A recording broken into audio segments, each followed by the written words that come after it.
would want to be front and center. I bet to I put mean, in the something Ted I know. fancier than that, but then again, he would like play.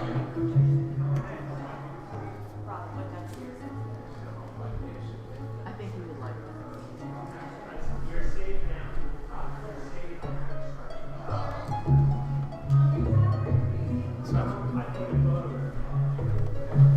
Mix it up. Yeah. Bass especially. Bass especially.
in the corner, but if you'd rather. Oh, don't sit there. Oh. The camera is there. Oh! We're not gonna sit here. So is this how? Sit here. Where do you want to sit? You Okay. can sit right here. Um, Right here, but just not.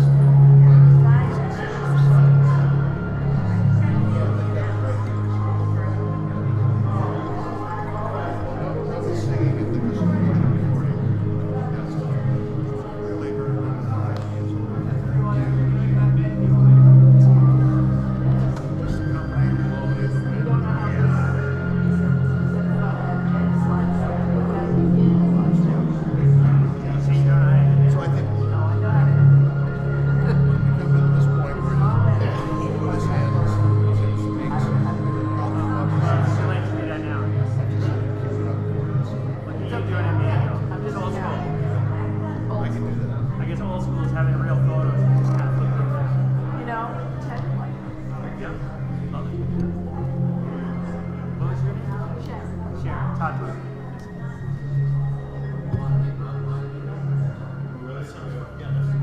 I'm just doing 6 beats.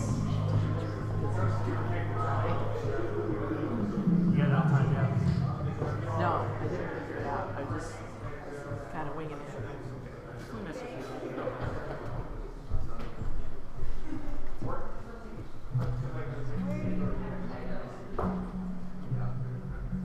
the camera's there, so we can't lock the camera. But we can make it. You can sit right there. I'll sit right there. I'm sorry about that. Thank you. Thank you. Thank you.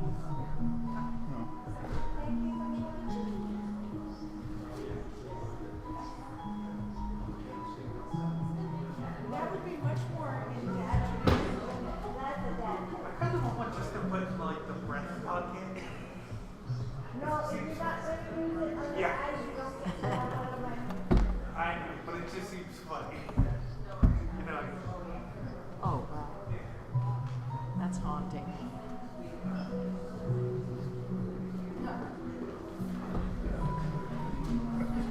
Oh, I need one of those.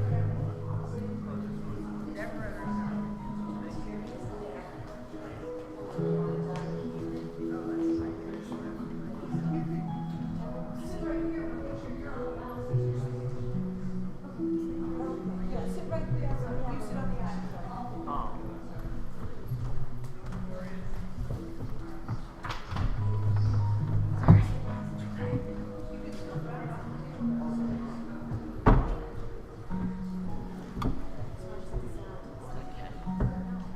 I think that's cute. She has red hair.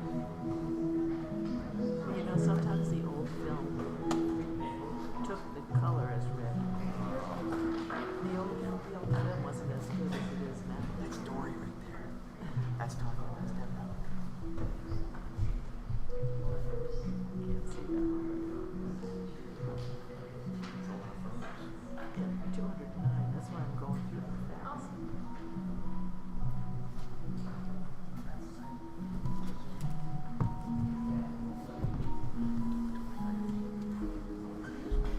Get the cameras in.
We come together, we are held in God's love.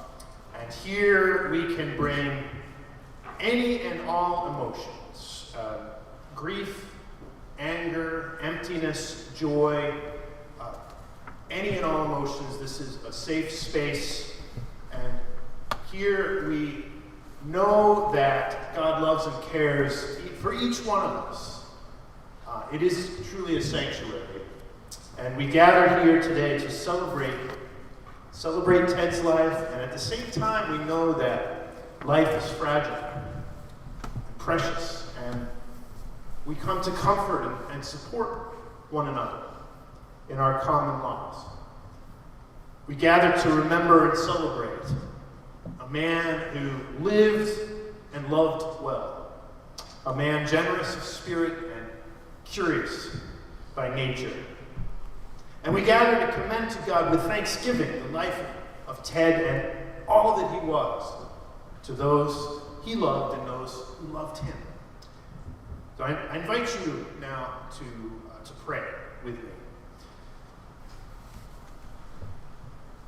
Oh God, we thank you for the ways that you make yourself known to us.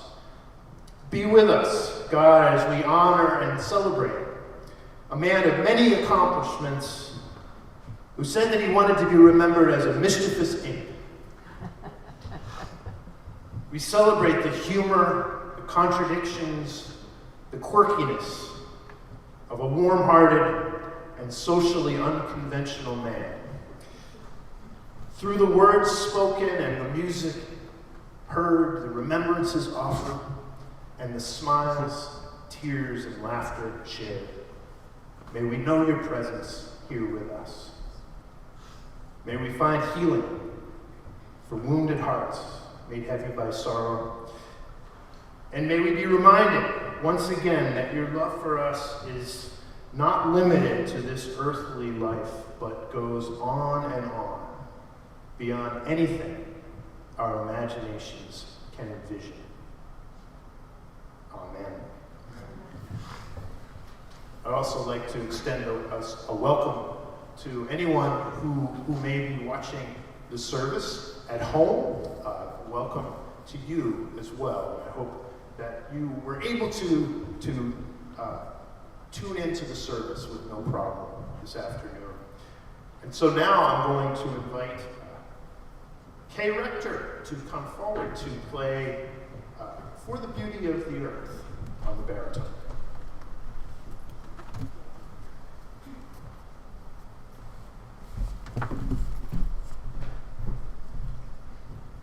If you want to see the words for this as you hear me play, it's on page 28 in the hymnal.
I'm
Ted's daughter, Terry, reading something that my sister Dory picked out.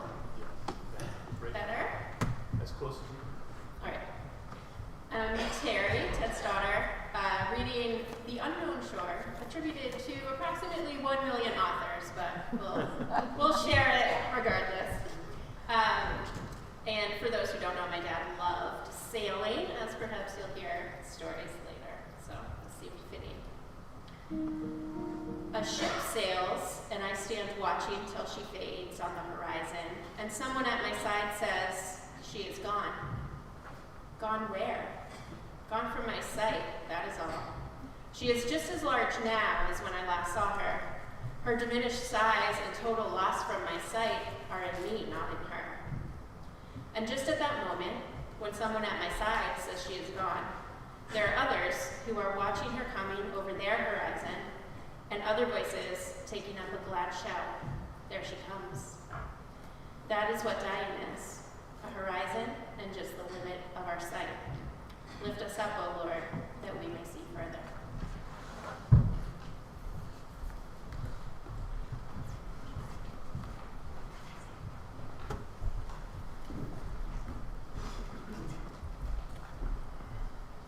Hi, I'm Ted's granddaughter, Clara.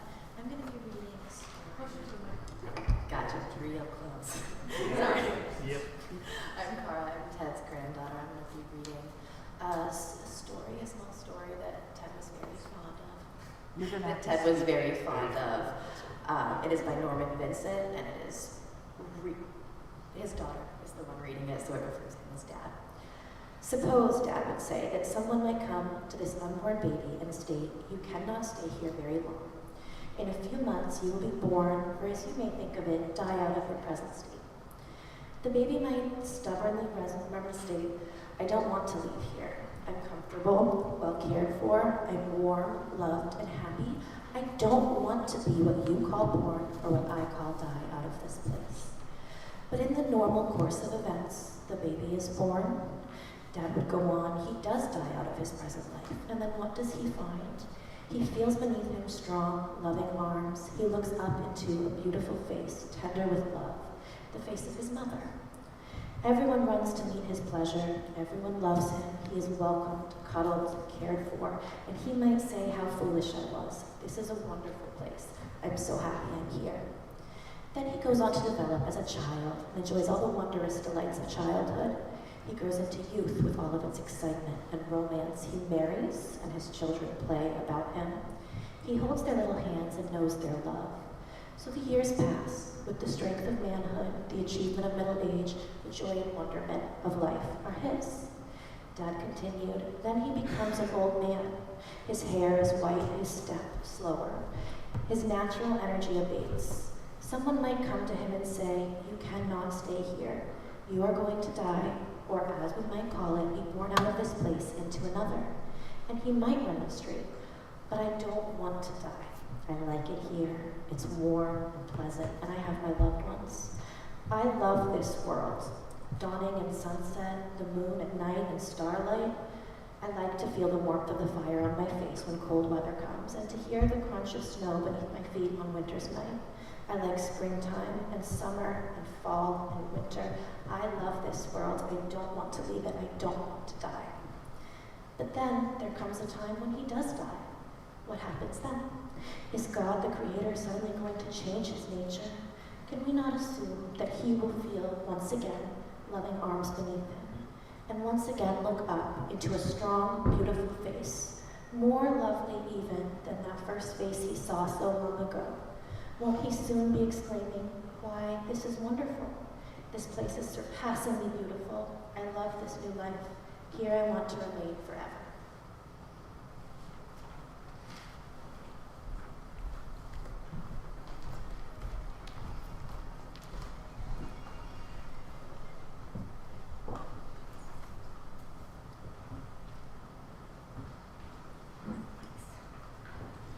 There used to be a series of TV commercials, I think it was for a beer, that featured the most interesting man in the world. You remember those? Yeah. And this man had had many adventures, many loves, and many stories to tell. And in reading Ted's obituary and hearing stories about him from his family, I think Ted had some things in common with the man in the commercials in some ways. He was a very interesting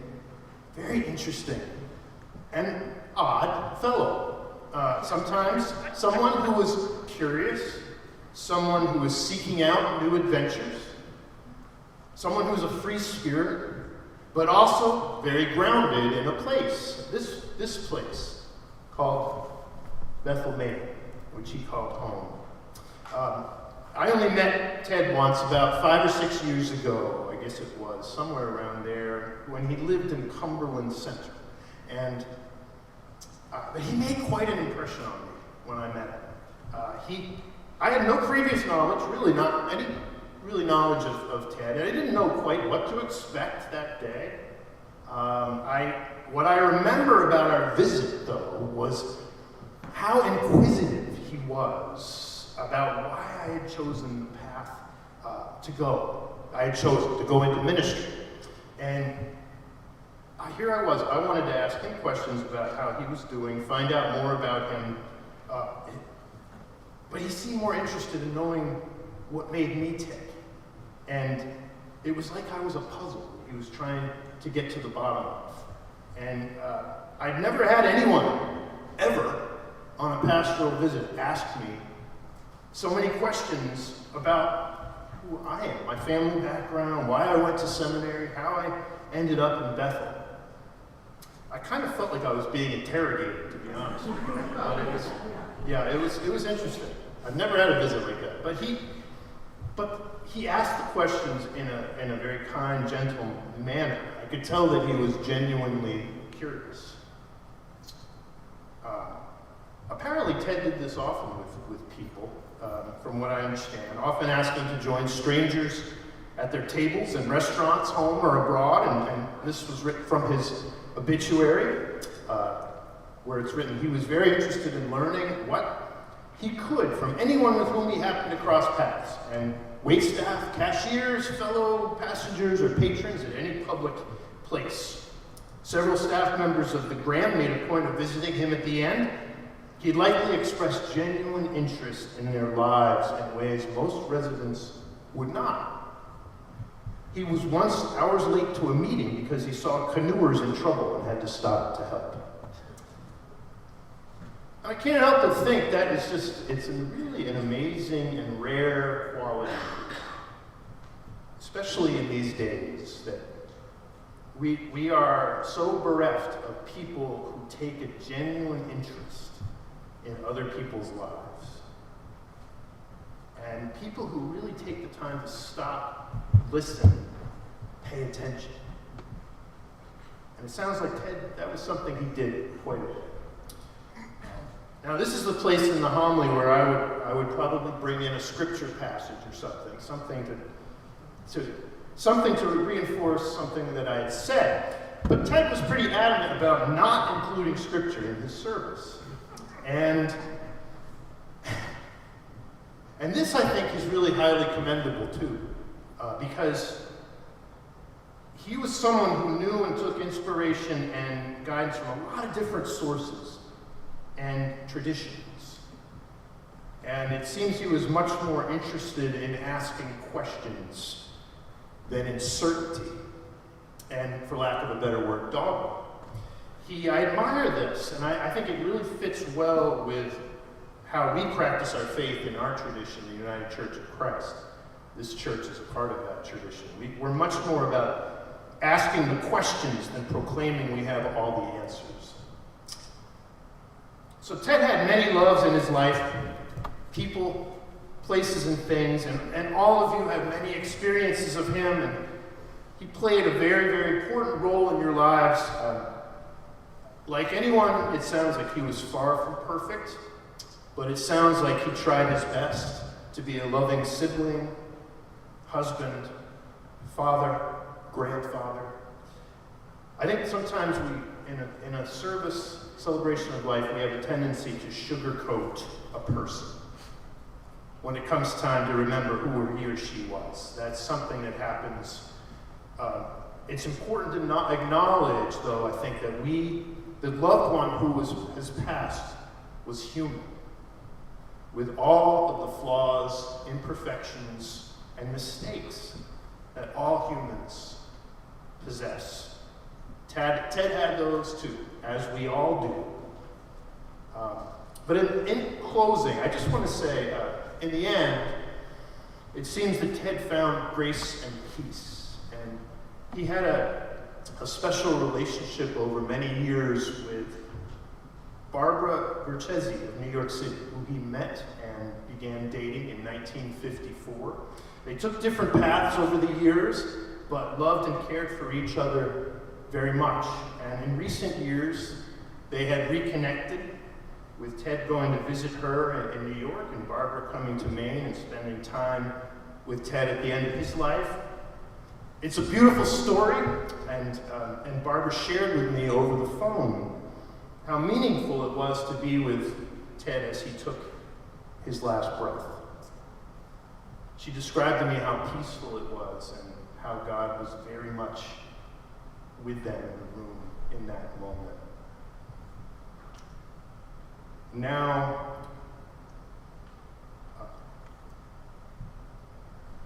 Ted is at home with God, in the home where all God's people know true peace.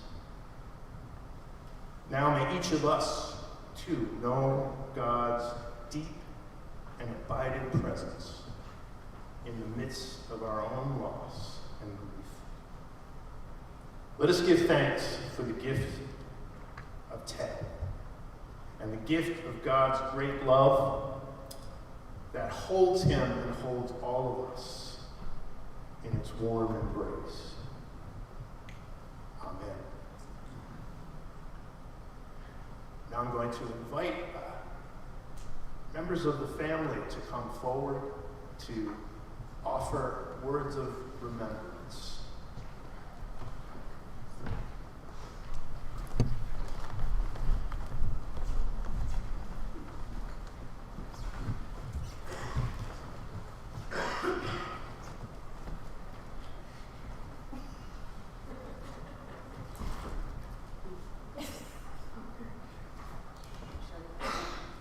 Hello, everyone. Thank you for coming today. We are sort of a disorganized family. What?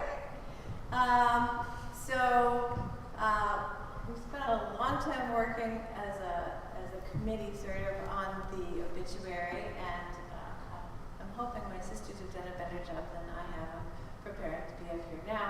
But my idea was, the first thing I was going to say is, coroners get a bad rap. My dad would have said something like that, maybe not exactly that, and he would have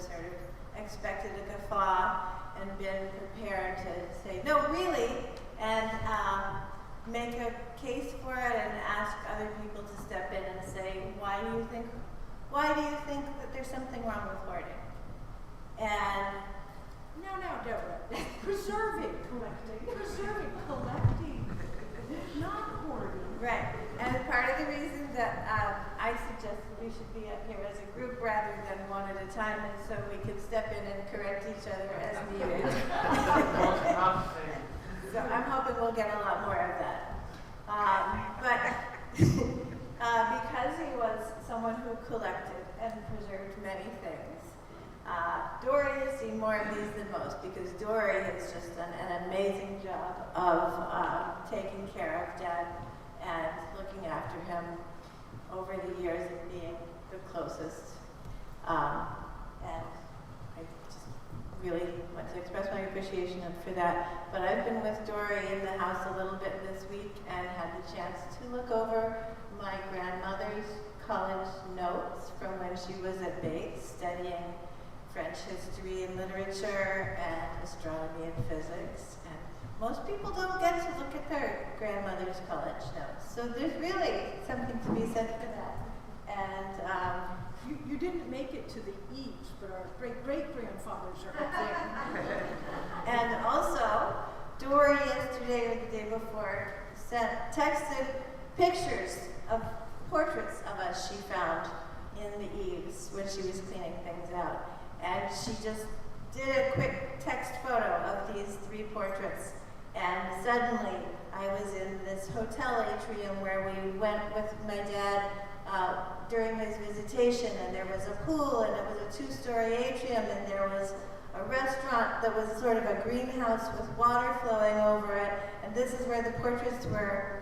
And that's just one example of the fact that these things that are preserved are carriers of memory. And when we lose these objects that take up a lot of space sometimes, we're giving up memories as well because we don't have any way to remember them. And maybe they are not the most important things to remember, but there is some value in them. What Reverend Laconi was saying about how he would ask wait staff or cashiers or some random person on a park bench. He wanted to know everybody, he wanted to know things about you. You don't just care about presidents and kings, and you don't just care about the kinds of literature that would be preserved by most people, but there is value in the ordinary person, and there is value in your mother's college notes. And I found this, one of the things that was found the other day is this little book that Kitty gave to my dad. It's called John Gilly, One of the Forgotten Millions, written by Harvard President Charles Eliot. And it says, to be absolutely forgotten in a few years is the common fate of mankind. With the rarest exceptions, the death of each human individual is followed in short time by complete oblivion, so far as living human memories are concerned. Few of us have any clear transmitted impression of our great-grandparents. Some of us could not describe our grandparents. So then he goes on to tell the story of this family that took up residence on an uninhabited small island off of Mount Desert Island in the 19th century, and all the hardships that they endured and how they raised their own animals and the hay for the animals. And it was a really remarkable story that was an ordinary story that most people might not have thought of. And I think that would be part of an argument in favor of hoarding and preserving things that some might not. So my sisters presumably are going to say a lot more, are going to share a lot more memories about my dad himself. But in keeping with what I was saying, this was my dad's shirt. This is a scarf that his wife Kitty gave to me. And I was wearing his shoes and socks, but it got too hot, so he would appreciate the bare feet that I showed off on my way getting up here. But one of the most special things about these past several weeks has been connecting more with my sisters and sharing memories, some of which were new to me. Some were very old and unknown to me, some were a lot newer. My dad would shape, even just ordinary papers. When my dad left Bethel and I was helping him clean out the house, there were many unopened envelopes of junk mail some of them from before I was born. I was in my 20s then. And some of them he refused to let go. They had to come with us to his new home in Cumberland.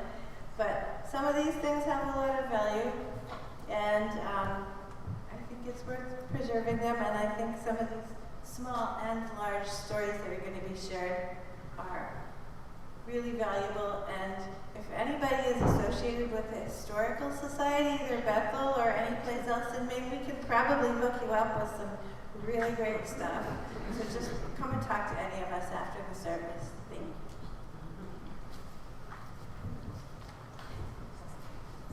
I'm Tanya, Ted's second daughter. About 5 years ago, thank you. Really have to be close.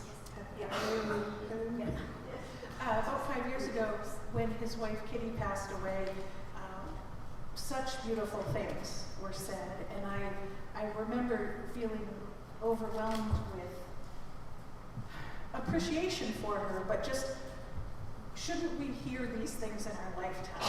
Shouldn't we all, shouldn't she be here to hear this? And it was shortly after that I decided I wanted to write what I would say at his funeral.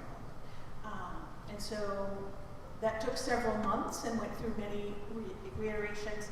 But I wrote something, and I eventually printed it and gave it to him as a Christmas gift. And he said, I want you to read that at my funeral. So we had a complicated relationship. We had a sometimes difficult relationship. And yet there is so much that I appreciate about him, so much that I learned from him, just so many ways that my life was enriched by him. So some of you may have read this because I have posted it places before, but I wrote this for my dad and gave it to him. The things that my dad taught me: to climb mountains that I thought were too high, they weren't. To swim across lakes I didn't think I could cross, I could. To sail in a regatta I didn't think I could win, I definitely didn't win. He always pushed me to go harder, faster, higher. Once I came home from skiing at Sunday River, so proud of myself that I hadn't fallen all day. Dad said, if you didn't fall, were you really pushing yourself? And I knew I would try harder the next time. He bribed me to climb mountains faster and ride roller coasters I was scared of. I loved them after. He taught me to appreciate nature: trees, forests, mountains, lakes, rivers, and streams. We found religion in nature. The moon and the stars in the nighttime sky, comets, meteors, and searching for shooting stars, which I somehow always missed. He shared his love of national parks, taking us to the Grand Canyon, Yellowstone, Redwood National Forest, Mount Rushmore. On a 6-week cross-country trip, a trip of a lifetime, driving in my grandfather's camper around the country, we saw those and the Badlands, Death Valley, Grand Tetons, so many more. Who takes 3 teenage girls, 1 child in diapers, I don't know what Todd was, an 8-year-old, on a 6-week trip on a teeny tiny camper? Well, my dad and Kay did, and you can question their sanity if you'd like, but it's a memory we will always have. If it existed beforehand, it definitely didn't happen. My love of nature and my sense of adventure come entirely from my dad. Hiking, swimming, sailing, skiing, canoeing, and biking. He took us to mini golf, bowling, roller coasters, even roller skating. We went whitewater rafting in northern Maine, scuba diving in Bermuda, exploring in and around the Grand Canyon. So many adventures. Recently, I reminded him that he had promised to take me skydiving when I turned 18, and he said he would take me now. He was 90 at the time. I never thought there were physical activities I couldn't do, only ones I had not yet tried. And that sense of comfort and confidence is a gift that very few people are given. For all of this and more, thank you, Dad. I love you forever. And that's what I wrote. One other piece is that I also have a lifetime of musical memories from my father. He really loved to play music, so in my childhood that was always in the background. Now, I didn't inherit any musical talent from him whatsoever, I assure you. I don't, but he didn't really have any capacity. He had appreciation. But musical appreciation. Exactly. So I didn't inherit talent, but I did learn to appreciate music. Simon and Garfunkel, Peter, Paul, and Mary, the Mamas and the Papas, John Denver, the Carpenters, even ABBA. These are the sounds of my childhood, played on my record player in the hallway in the house in Bethel, or on Grandpa Phil's RV on long road trips. In the 21st century, thank you. In the 21st century, he had a love affair with this Bose stereo, which we're sharing with you here. He loved to play CDs like Deep Breakfast by Ray Lynch, Anya, Smoky River Boys, but he really liked to share it. He liked to invite people into his room, come and listen to this music, see how it makes you feel. And so you'll find that we have shared in his honor a selection of music that we'll be playing before and after, and I think downstairs, because he would have wanted you to enjoy the music that he loved. Thank you all.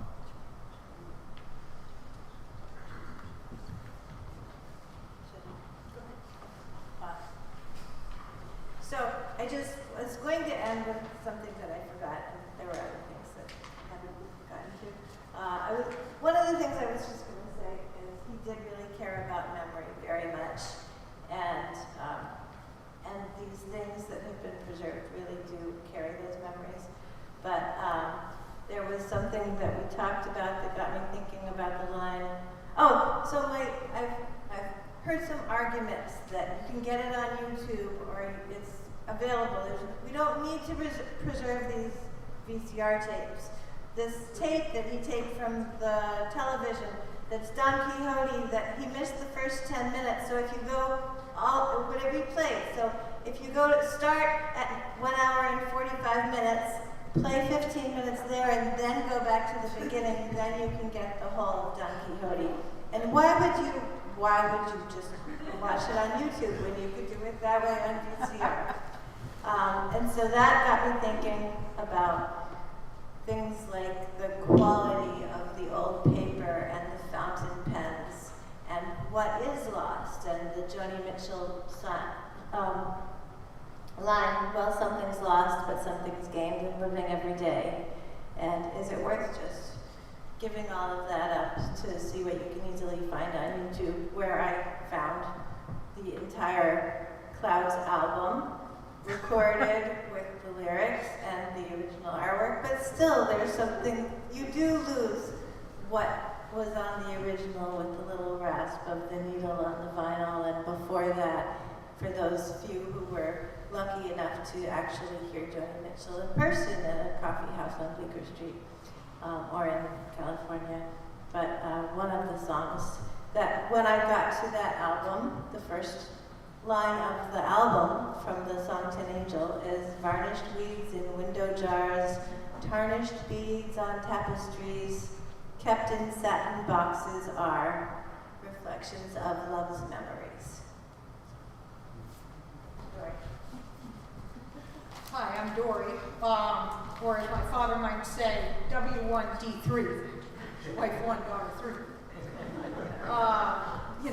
Keeping track of the names is so hard. I didn't bring anything written of my own.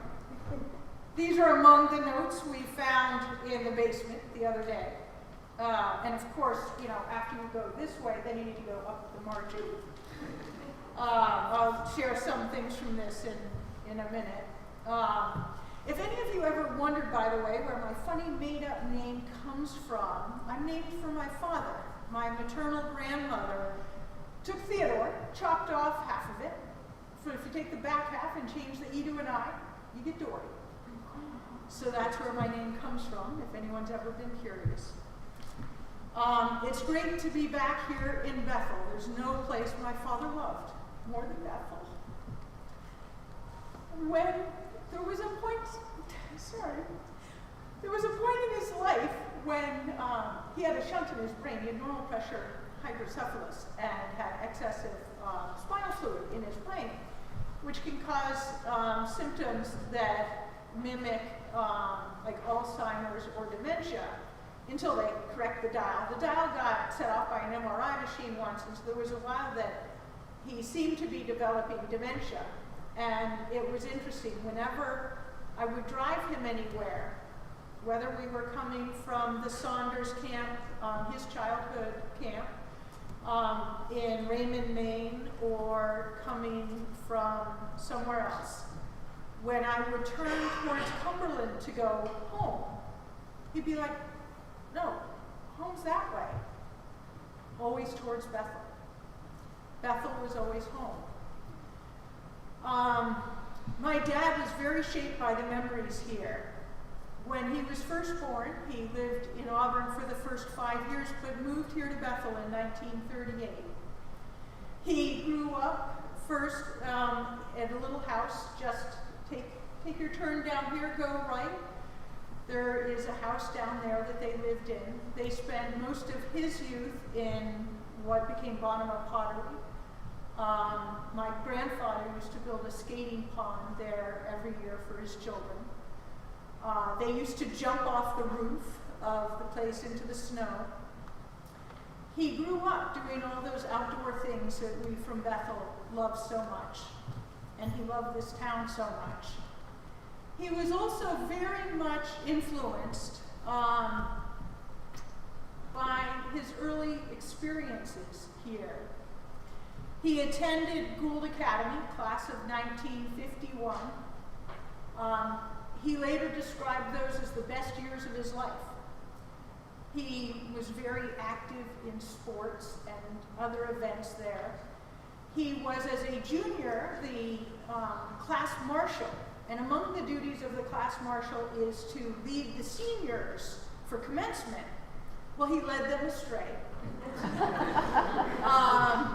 That's just par for the course with my dad. Well-intended, but going a bit astray at times. Senior class president. Travel meant a lot to him, and he went on a trip around the country himself as a boy in high school with a reverend and a number of other boys his age. I think that's part of what inspired him to take us on a 1981 camper trip. He didn't actually make it all the way around the country with us. We lost various people along the way, including ultimately Dad and Kay. Ended up staying in Colorado, and Aunt Jana and her kids jumped in and brought us back the rest of the way. In 1953, while he was in college, he went on another trip, went to Europe, later got blacklisted because he and one or two other boys snuck across the border into the Soviet Union. So when he had his career in Westinghouse, there were certain limitations because he couldn't get certain security clearances. He did, of course, serve in the military. He was ultimately, upon discharge, became a captain in the U.S. Army. He only was active service for about 6 months. This was Korea War era. The farthest he actually made it outside of the United States was to Bermuda, where they did some training. I have no idea why they were training in Bermuda, but that's as far as his foreign service led him.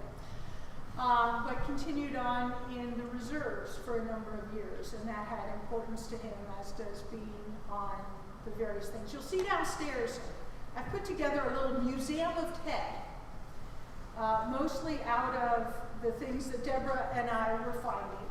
I meant to mention that in the when I said that this is probably the first time you've ever been at a funeral where there was an impromptu museum associated with the celebration of life. Yes, so you will find among things like his yearbooks and the things that normal people might keep, you will find, you know, his physics notebook from Gould Academy. You will find his notebooks from his years at Dartmouth. You will find a letter to his mother telling him about the marks he got in elementary school. There's a whole box of letters that's just under a table because I ran out of space on the tables. But take a moment and peruse. You will see he saved everything. We have his season pass from Sunday River for almost every year from the late 60s through the early 2000s. But I think what really makes my dad unique is kind of some of the things that have been touched upon. He really thought about and gave great thought to wanting to be a good listener.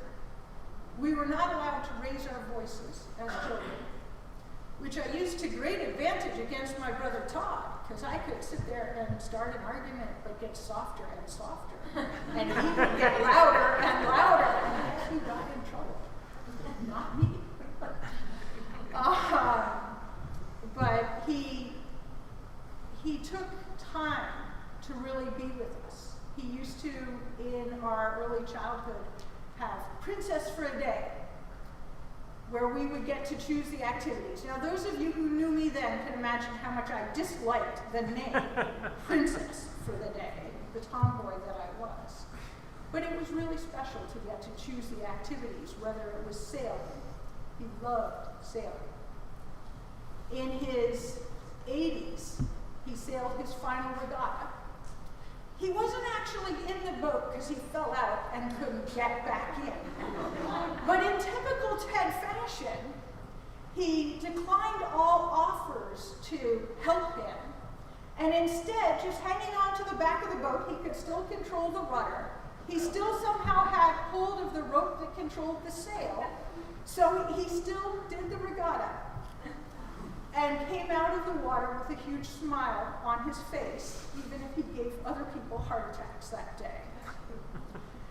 But he wrote down notes to himself as he tried to better himself.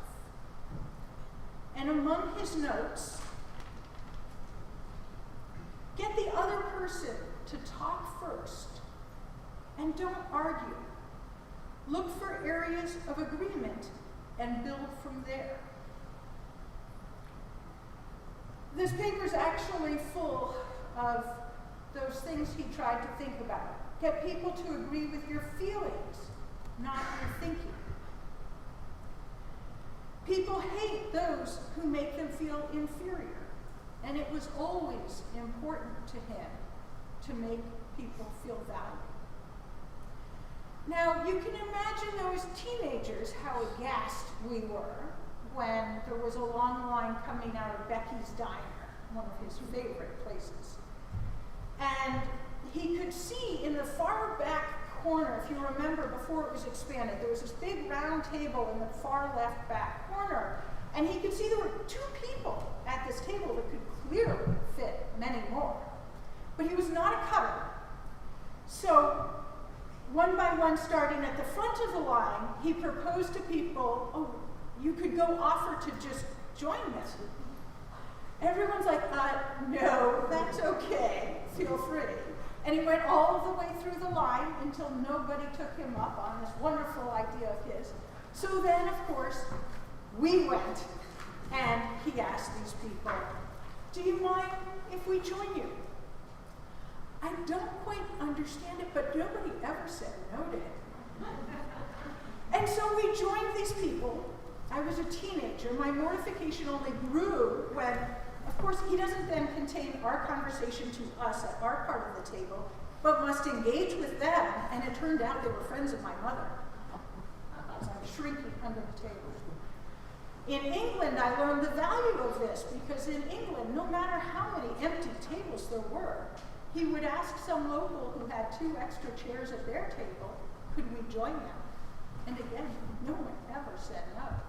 And that's how we would get to learn about local places and about the people. Because he was always interested in people. So if you haven't put on your name tag yet, by the way, please do. You will notice that these say, what do they say? They say, I didn't realize this till I was printing some out this morning, Maine Nordsman Lodge.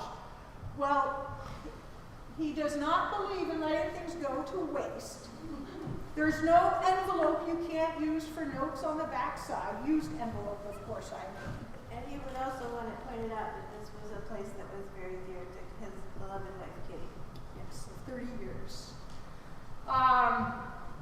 So I really hope that you will all take the opportunity to get up and share your own memories of him.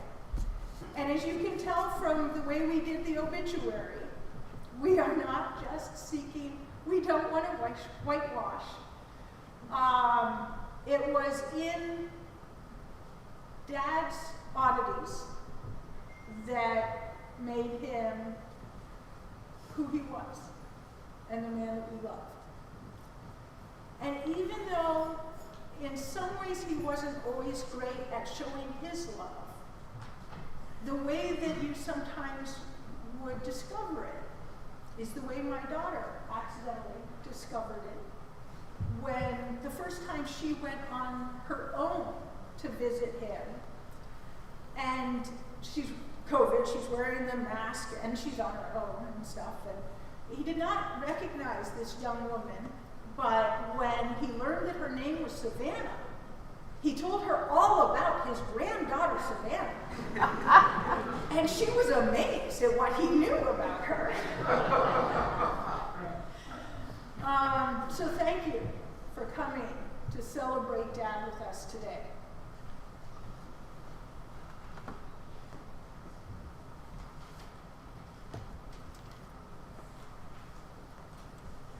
(7,248) days. I had the privilege of existing on the same planet as my grandfather for 7,248 days. Every single one was an adventure. I saw him very often while growing up. During this time, we formed a very close relationship. My whole life, he had shown care for me in various ways. He had a habit of informing family and friends whenever he came across an interesting program on the television that he thought we might like. I don't know where he got the impression that young me would enjoy Lawrence Welk, but he made sure to let me know what time it would be streaming. After many missed show recommendations, he decided that Olympic gymnastics would be more my pace. He ensured that he recorded it every time it was on. I will forever regret not taking the opportunity to watch those with him. This is the kind of person my grandfather was. He was thoughtful, and he showed it by giving out advice whenever he felt it appropriate. Whether it be show recommendations, car advice, or what size heels to wear to prom. He always tried to be helpful whenever he could, like the time he offered to take me to my piano rehearsal. That night, we nearly got into a car accident and ended up at least half an hour in the wrong direction on my rehearsal. He made it a point to stop and ask strangers for directions. I admire that about him. He was not shy, and he gave everyone the benefit of the doubt. He was constantly trying to make new friends. Whether it be asking to sit with a stranger in an empty restaurant or starting a conversation with someone in line. He always appreciated a nice smile. Although I will forever believe that nobody will have a smile more beautiful than his. He smiled not only with his teeth, but with his eyes. I think of his smile whenever I remember the time that he packed me a snack for the car ride home. I thought it was thoughtful and was impressed with his caretaking skills until he reached back and handed me a dog bone. He grinned ear to ear after seeing my reaction and proceeded to enjoy his snack. My grandfather was a simple man. He always offered to feed people when they came to see him. His most common offers consisted of cold cereal, dog treats, SpaghettiOs, and whatever leftovers he had from his meal at his assisted living home, all of which he would list off as his favorite meals if you were to ask him.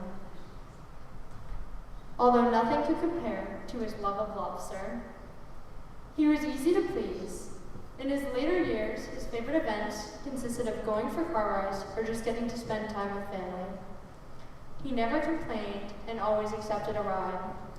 This was even after I locked him in the car with my keys, phone, and managed to set off the car alarm. He smiled at me as I knocked on the window and tried to demonstrate how to unlock the car. He proceeded to wave at me as if I were just saying hello. Despite him not understanding this situation, he was a very intelligent man.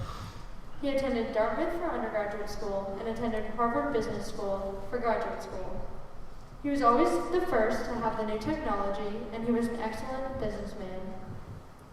The most noteworthy time that I can recall realizing how intelligent he was occurred this year. When I asked him who he was rooting for during the Super Bowl, he confidently responded, Taylor Swift. I soon realized that he did not know who she was, but knew she was popular and that rooting for her would allow him to fit in with the rest of the crowd. Despite this one time, he was very unique and made it a point to stand out. He wasn't like many people his age. He spoke his mind, whether appropriate or not, made friends with more staff than residents at his living facilities, broke into the kitchen outside of meal times, and wasn't afraid to pass a cop and then prove a point after being pulled over. My grandfather may have been mischievous, as he would say, but he was kind. He cared for people, and he made it a point to create a mental fact sheet for everyone he met. He could recite a list for anyone mentioned that he had met at least once. He was always kind when I brought friends over, and would bring them to tears, laughing about his theory that all cats and cows were female, and all dogs and horses were males. He even welcomed me the one time he didn't recognize me. He let me sit on his couch, talked for hours, never once questioned me being in his apartment, and lifted off my goals and dreams after he learned that I had the same name as his granddaughter. I guess I should have taken my hair down and removed my mask for a second before assuming that he had lost his memory. My grandfather was lucky, barely losing his memory as he aged. Aging made him sweeter and allowed him to lower the wall he had built up to expose his very big heart. Providing you with all these stories and facts, I hope that you will leave here today feeling like you have a better sense of who my grandfather was, and will feel encouraged enough to share your own stories about him now, so we can all get to know him just a little bit better. I encourage everyone who knew him and shares his memories to come up here and share a few words. You can make a line off to the side if you hope to participate. Finally, I want to leave you with a quote from Winnie the Pooh. How lucky am I to have something that makes saying goodbye so hard. Thank you.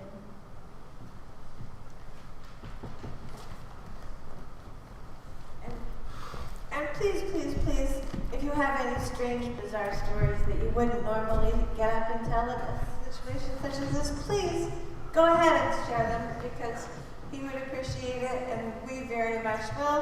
When our grandfather turned 90, the community around Bethel was invited to share stories of him, and we learned all sorts of wonderful things about our grandfather then, and we would really appreciate the chance to do that again with our father. Thank you.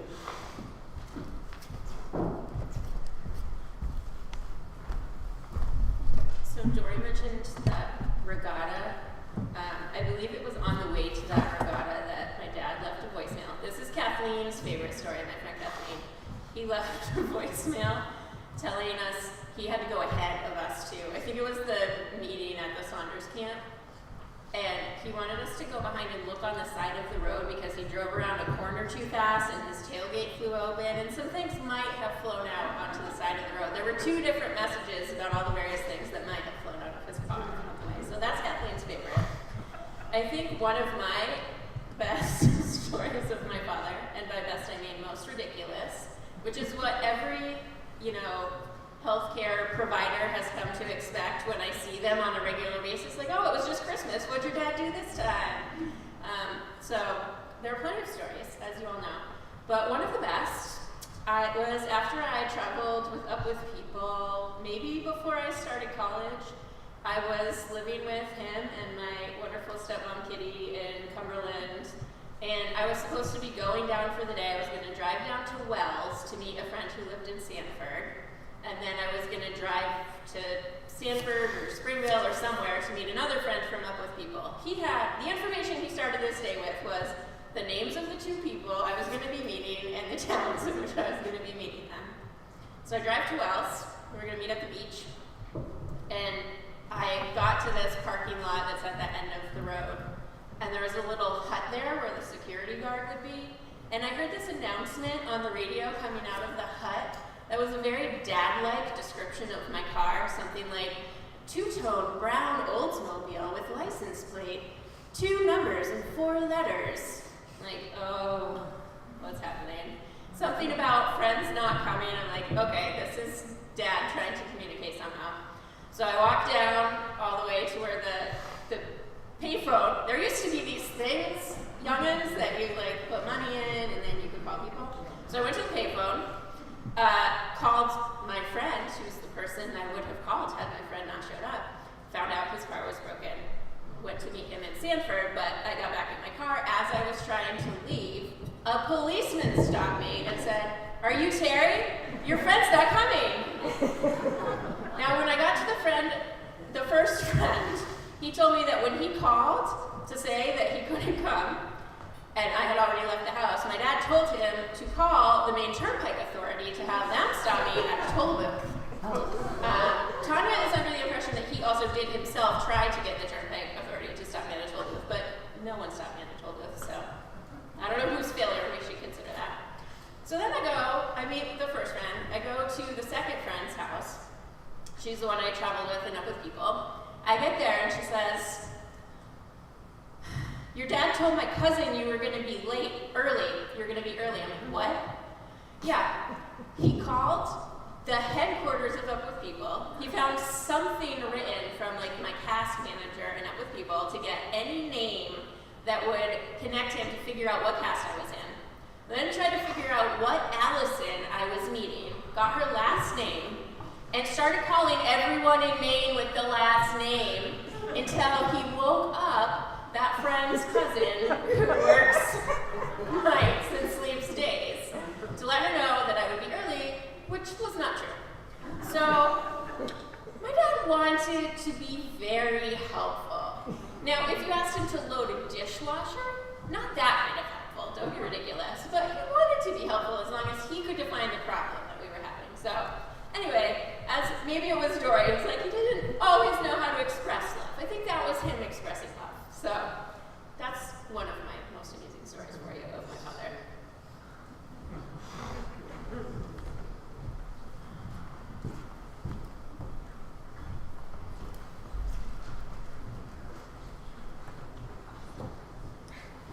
I'm Ted's son-in-law, Russ Harvey. Well, a couple things. I could sit here and tell you about how he tried to relate to me by talking sports movie one time, and this is all off the cuff here, by the way, because somebody reminded me of it, but that he wanted to tell me about the 2 center fielders that had collided with each other that he had read about. I'm like, what are you talking about? And another time I asked him, who he favored in a particular Super Bowl, and he said the underdog. So, that's about the limit of his sports knowledge there. But other than he was an active participant at Gould. I'm pretty nervous up here right now. There's a good crowd here. But not as nervous as I was the first time I met Ted. This was back in the 1980s. I knew all 3 of his older daughters. Actually, I met Well, I met you that day, I think, or the next day. But I knew his older daughters from Deering High School, and I was so nervous the first day I met Ted that I drove off the road. I broke down. The car broke down. I didn't break down. And I locked my keys in the car. I don't think Ted was very impressed with me from day one. So those of you that he tried to get to know better and stuff, he probably wanted nothing to do with me after that. But, and then fast forward to 2002, give or take.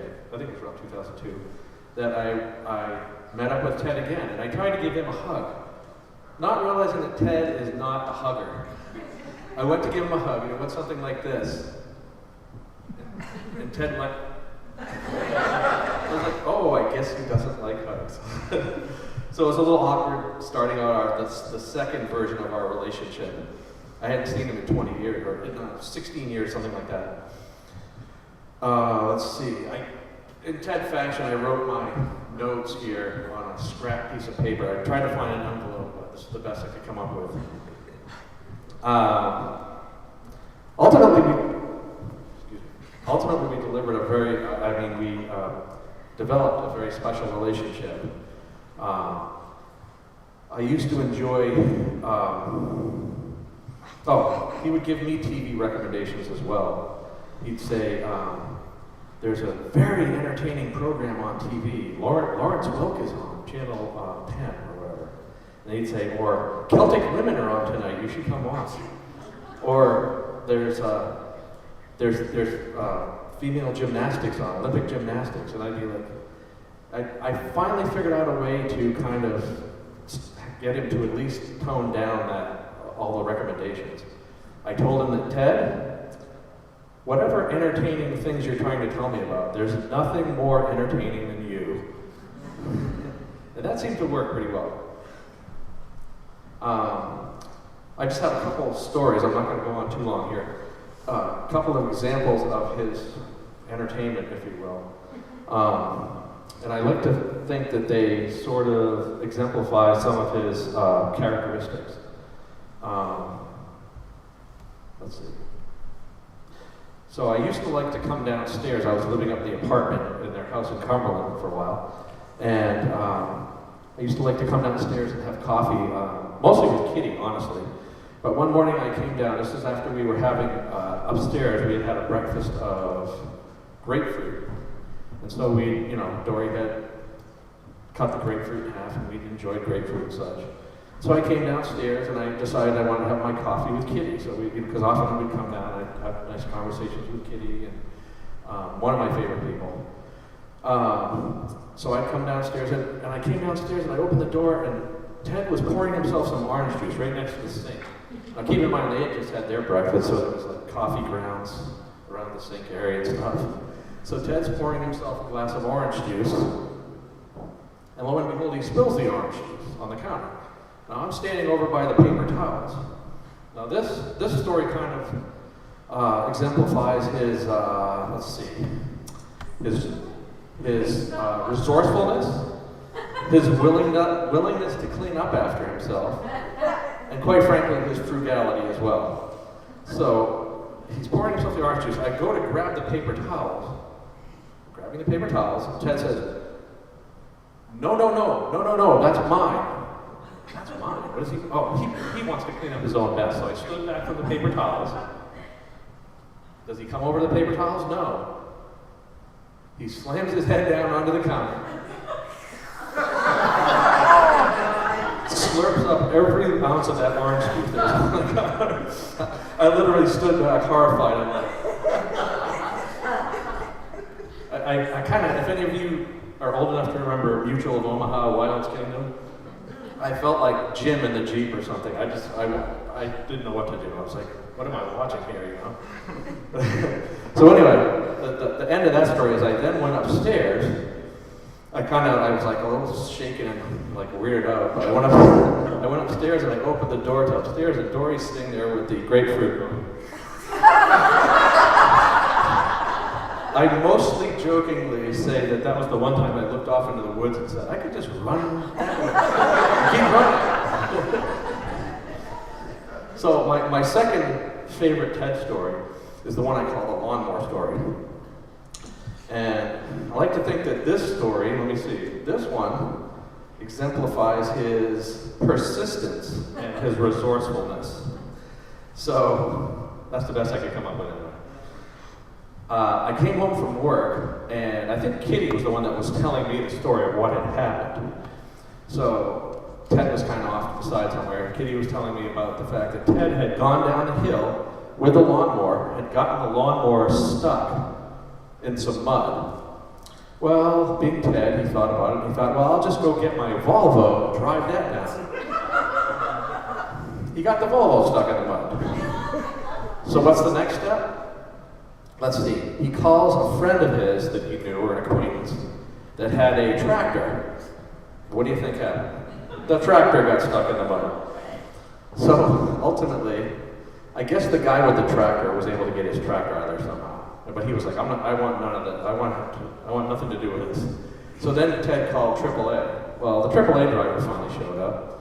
And as I arrived from work, the AAA driver had just pulled everybody out, except for the one guy that was no longer there.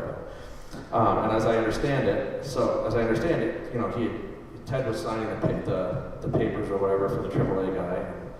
So this is Ted. I'm kind of talking to Kitty, and then I look down and I see Ted driving his Jeep down. What's he doing? I said, Ted, what are you doing? He goes, I got the lawnmower stuck. I'm driving my Jeep down. My Volvo down to get it to dig it out. I'm like, no, we're not doing this again. But this is how persistent he was, you know. And like I said, I don't want to take a lot of your time here, but so I want other people to come up here and tell stories. But basically, for me, Ted was a living adventure story. Every time you went to visit him, you never knew what he was going to say. You never knew what you were going to see. You never know what kind of stories you could come away with. I think he was like a walking, talking adventure book, sort of. Kind of like the Hardy Boys or something. I don't know. He just was. He was just amazing because you just never knew what kind of adventure you were going to be taken on. And I really miss him. And I miss all the stories. I miss the fun. And I mean, we used to have long conversations. One of my favorite things was when we went on a cruise as a family together, and Kitty and Ted came along. And I just remember spending time at the back of the ship, and we would just sit there and drink coffee together and tell stories. And he was always trying to tell me the story of when he worked at Westinghouse in the southern tier of New York. And it was such an interesting story, and he would tell a story, but then he would wander off onto another story. And I kept trying to drag him back to the story again, but I never heard the full story of his career at Westinghouse, but he would just continuously switch topics and such. But anyway, I really miss that about him, and I hope you all have some good things to say about him. Whatever you want to say, actually, works for me. But I just really miss it and miss all the adventures. So thank you.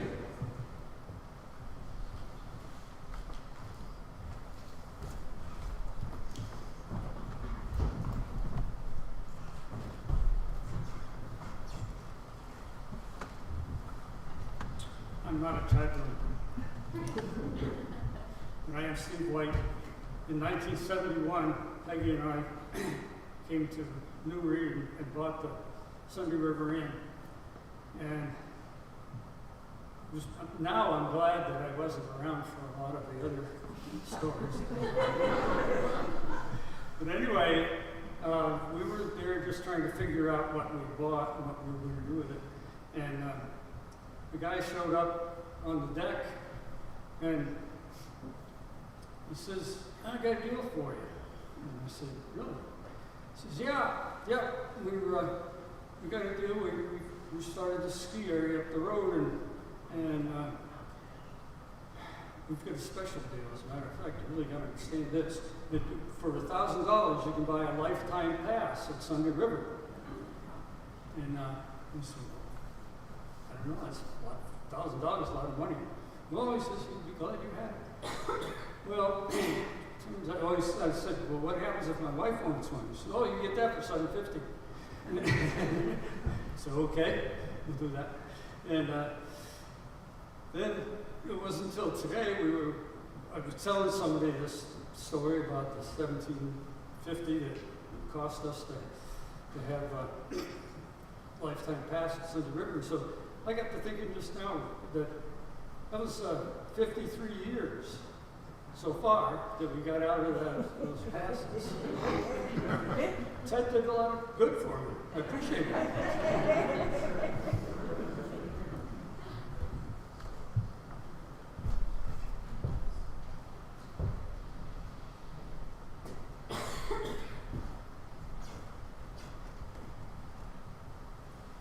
I'll try not to be too long. My name's Melinda Remington, and my husband is Tom Remington, and related to all the Remington brothers and sister around here. So my experience with Ted, I'm just speaking from a community person. I worked at the Spa Restaurant way back in the very early 70s. And there'd be this guy that would come into the restaurant and sit way down across the room in front of the windows. And he'd come in at an odd hour and just, so I'd walk down and, okay, so what would you like to have, sir? Peanut butter and jelly sandwich and some chocolate milk. And I'd be like, okay. So later, I learned about the Chadburn family, and they were well known, of course, in the community. And I think he wants peanut butter and jelly sandwich. What kind of guy is this? Well, over the years, he was always very pleasant, and we just, I knew him well enough to say hello to him. But move on, till my kids were like in middle school, high school, we were very involved in the outing club. So Sister Carolyn would invite us over, and we'd all have a meeting there. Well, Ted would be there also. And he was very pleasant and everything, but in our family, we still have the story about the time Ted came up to my husband, who had just happened to have a Rubik's Cube in his hand.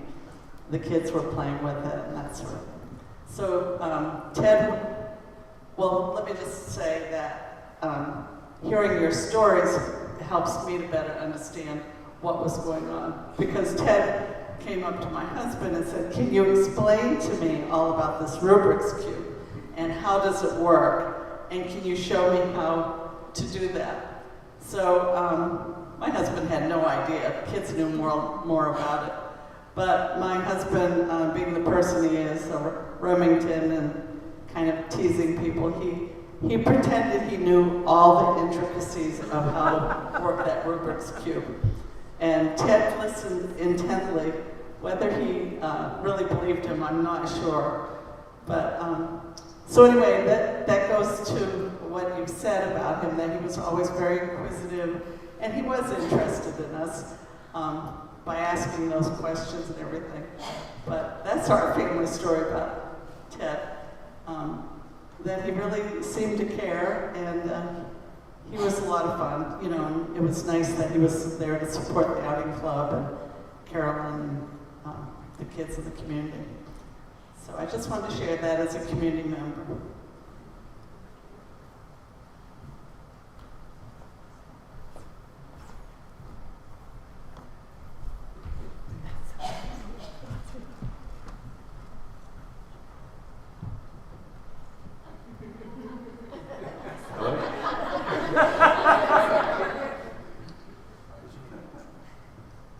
So I'm Larry Corrin. I'm Ted's nephew,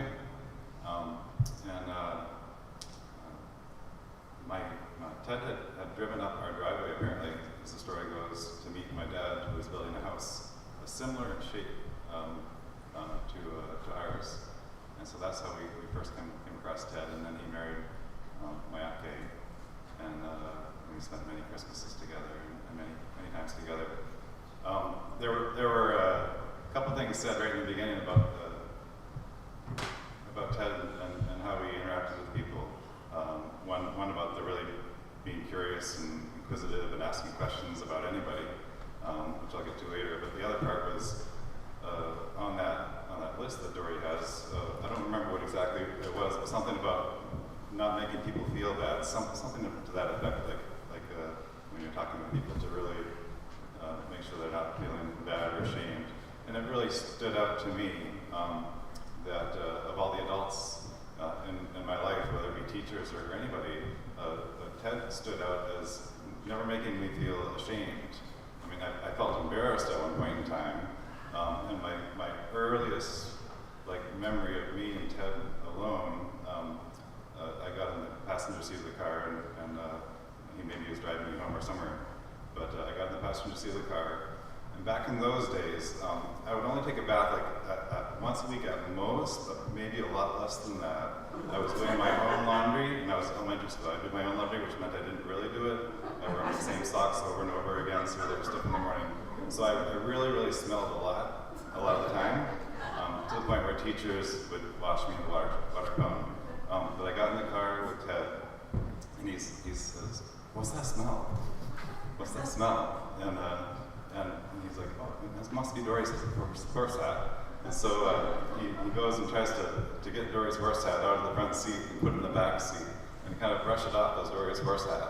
But I knew for sure that it must have been me, and it probably was me. But he never said anything bad that it was me smelling like that. The other thing that happened in my life took a total nosedive. I got in a really bad place. I had a roommate who was a drug dealer back before the opioid epidemic, and my roommate had overdosed and died. And I was in the police car, and I had sorted out everything, and they asked me if I had any family members that could pick me up. I guess I wasn't to go back in the apartment or something. And I just said my uncle Ted born in Cumberland, and that's all I said. And they looked him up, and in a very short time he drove up and was down there. And like I said, it was before the opioid epidemic, so it wasn't a common thing for people to overdose and die back in that day. So there was a camera crew out there and waiting for the body to come out. And Ted Fashion, he went and started chatting up the camera person and got him all distracted and hung out and interacted with him and did this whole Ted thing. And then he came and he took me in his car and drove me up to Gray where he brought me to my dad. And never in the whole time or ever since did I ever feel any sense of shame or embarrassment of how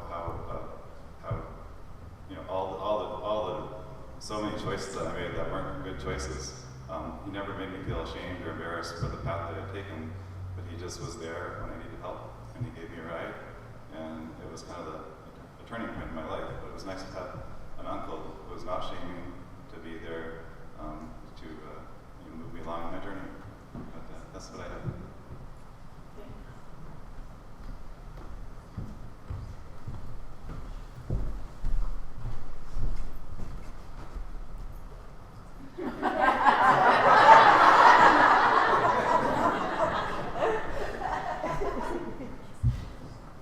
I will try to bring this to an end, but as I was sitting here listening, your story was just beautiful alone. I was also thinking about being at Tanya's graduation from the University of Maine. And we had a party at her house, her apartment. And sitting on the sofa was Kay and Kitty and myself. And my father, who was very dry, just stood back and sat across the room and he said, "Wow, there's Ted and his harem." And I think the thing that I appreciate so much is that, for those of you who don't know, I'm Ted's first wife. I'm W1. That we were always, I just love being with Kay now and Jim. We spent holidays together, and that he was, after we got through whatever we had to get through, we were able to really still be a family with our children. And that, that's a real gift. And I I'm grateful for it. I know my children are, and I assume he was too, and that goes along with your story, Leonard. So I just wanted to make sure that got in there. Thank you.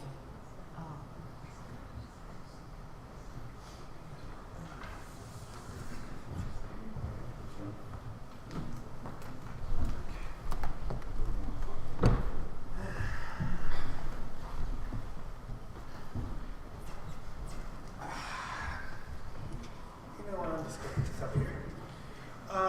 Hello everybody. How are you on this fine day? Okay.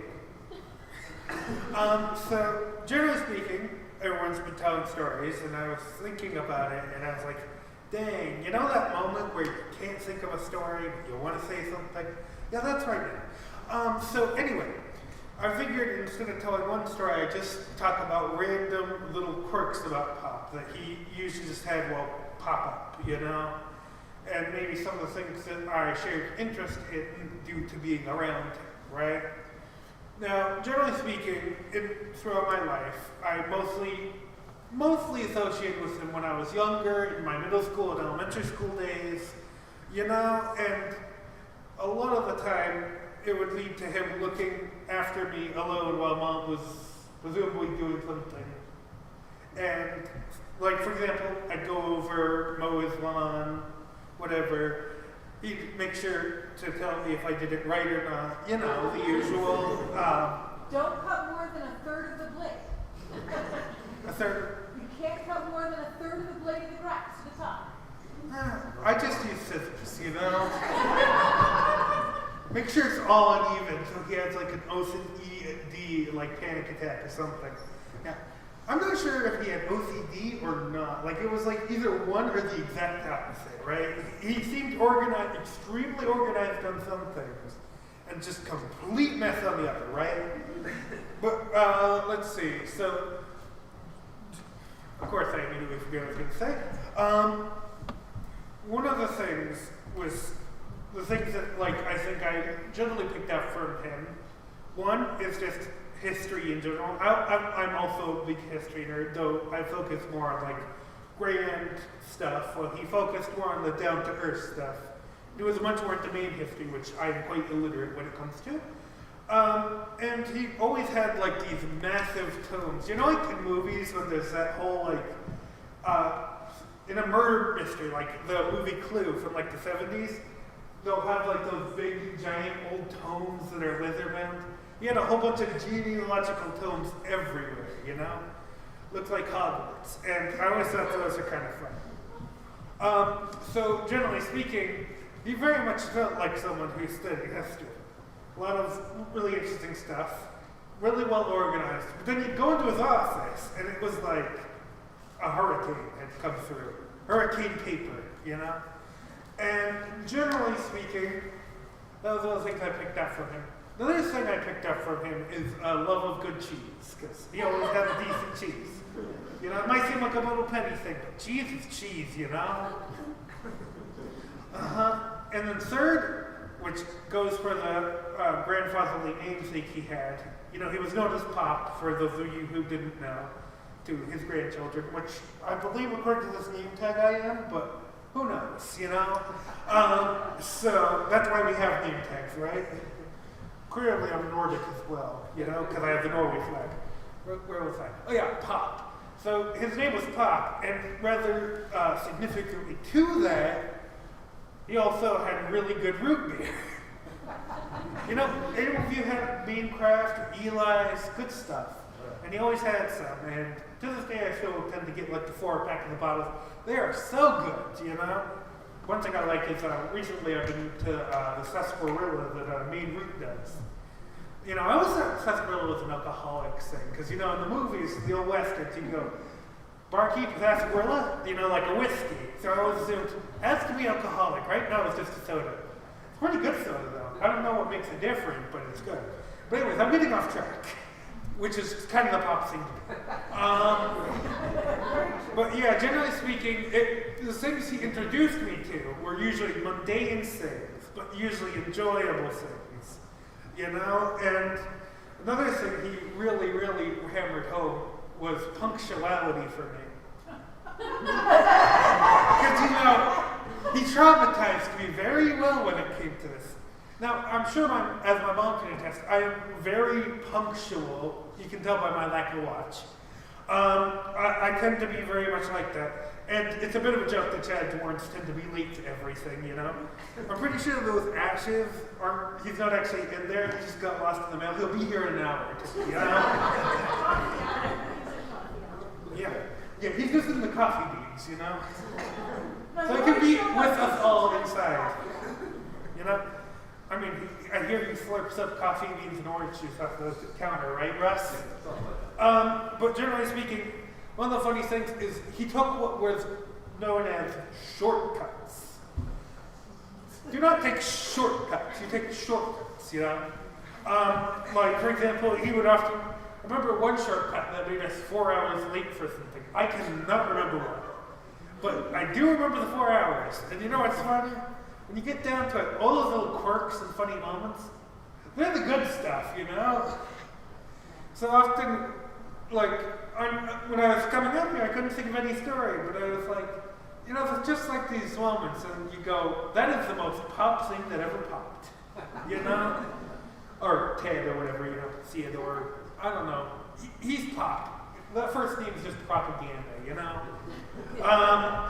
And generally speaking, yeah, he was very linked to anything, and he loved his shortcuts. And he, as previously stated, another really pop thing, right, was his unconventional solutions. Note my usage of air quotes. They're very fun. And the one thing is the Harlem Globetrotters, right? I assume you've heard of them. They're basketball people or something. Now, neither of us are particularly into basketball, but for whatever reason, we were going to a Harlem Globetrotter. Is it a game or a theater? I don't know. You know, it's more of a showy thingy. And so I went to, like, get autographs because they were doing autographs after. And I was like, I need to get, like, something. Can we get something so I can get signed? He's like, no, that's expensive. So he handed me my ticket and said, go get a sign. And you know, that actually was rather funny because one of the Harlem Globetrotters was like, signing a ticket? So he tore off his sweaty headband and gave it to me and signed it. And I had that for quite a while before I lost it. No idea where it was. Probably really valuable, you know? But I always think it's really funny because that's such an unconventional solution to just think, well, we probably want to buy a hat for that. No, put it on the ticket, you know? But you're punching on the number, you know? Like in the in trades, you know, they have a puncher. No, just sign the name of every single Harlem Globetrotter on your ticket, you know? And I just think that's what made him fun, is you never know what you're gonna get. Box of chocolate, blah, blah, blah, you know. And overall, he was an interesting person, flawed, but in a very human and beautiful way. And you know what? The flaws were what made him interesting. You know, would you rather have pop or just like, I don't know, white bread kind of person, you know? You know, like the personality of a Duskull. And in the end, he was enjoyable. I had a lot of fun, and interesting moments. And I just want to say, words apparently, I don't know. Okay, you guys have a wonderful day. Definitely agreeable. You've chosen a song for us to sing together that I think represents Ted well. It's a song with questions and not clear answers. Provocative, Blowing in the Wind. If you care to stand, we can sing it together. I can't find the cursor.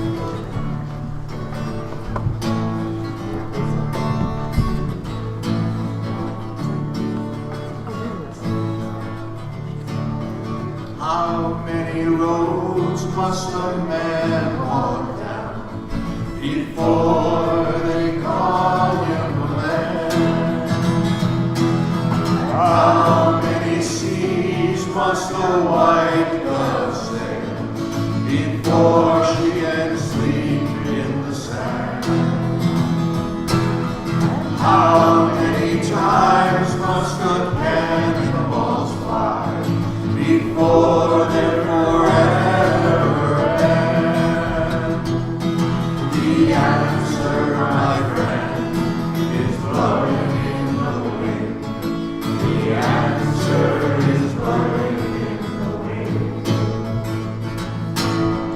How many years can a mountain exist before it is washed to the sea?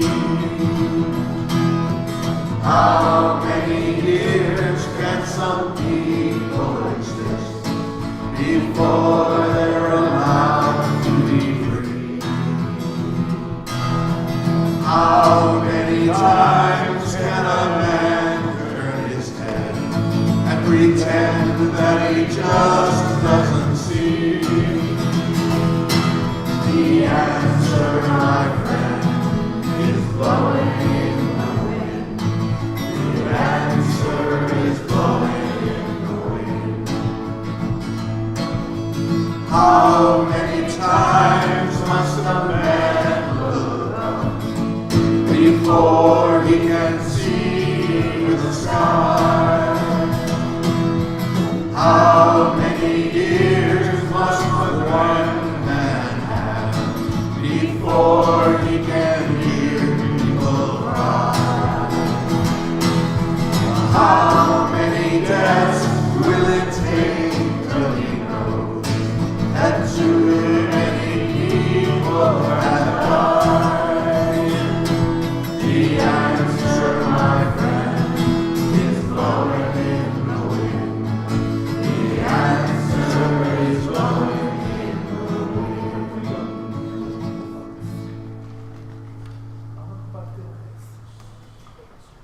Please be seated.